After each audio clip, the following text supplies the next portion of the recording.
হুমকির পর কার্যত গৃহবন্দী মণ্ডল পরিবারের সদস্যরা।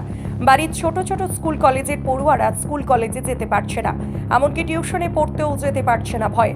বাড়ির বাইরে বেরোলেই যে কোনো সময় প্রাণঘাতী হামলা হতে পারে। শেখ শাহজাহানের অনুগামীরা সন্দেশখালীর বিভিন্ন আনাচে কানাচে ঘুরে বেড়াচ্ছে। তারা যে কোনো সময় এই মণ্ডল পরিবারের সদস্যদের উপর হামলা চালাতে পারে। শুধু তাই নয়, মণ্ডল পরিবারের অন্যান্য সদস্যরা বাজারে ও অন্যান্য কাজের বাড়ির বাইরেও বের হতে পারছে না। যে কোনো সময় তাদের উপর হামলা হতে পারে। একেবারে গৃহবন্দী অবস্থায় দিন কাটাচ্ছে তারা।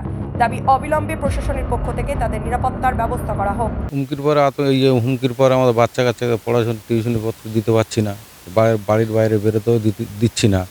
আর আমরাও বাড়ির বাইরে বেরোতেও পারছি না, যার কারণ বাড়িতে মেয়ে ছেলেপুলেরা বলছে না তোমরা বাজারঘাটে যেও না, কোথায় কী হয়ে যাবে তার কোনো ঠিক নেই।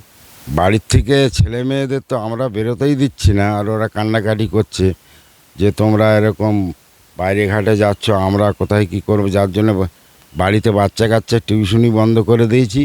আর স্কুলও তো বন্ধ, আজ স্কুল বন্ধ হয়েছে, আজকে 3-4 দিন বন্ধ করে দিয়েছি।